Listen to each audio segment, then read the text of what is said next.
And with Martha is Buster. And they're what's Oh my called gosh. eastern screech owls. So by a show of hands, who here thinks that Buster and Gimli are babies? No. Okay. Who here thinks they're adults? A lot more. Who just wants to raise the roof? Ooh, ooh. Alright. Well, if you guessed the second one, then you are correct. Buster and Gimli are both adult eastern screech owls.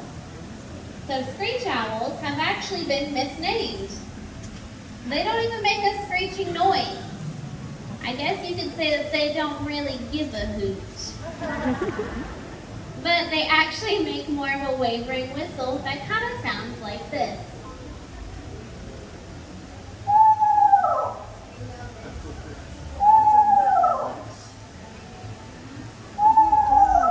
That's honey too.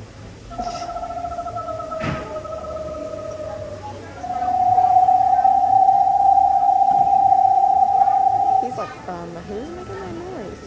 So you might notice if we bring Buster and Gimli around, those little ear tufts on top of their head that stick straight up. Well, they have nothing to do with ears at all. They're actually there for camouflage purposes. So if Gimli here was to ever feel threatened by a predator, the only thing he would have to do is stand up straight and tall, and he would stick those ear tufts up and he would close his eyes, and he would look nothing more than like a stick on a branch.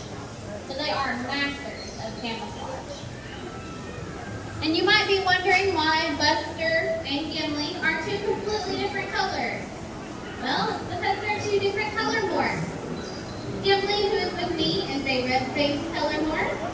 And Buster, who is with Martha, is a gray-faced eastern screech owl.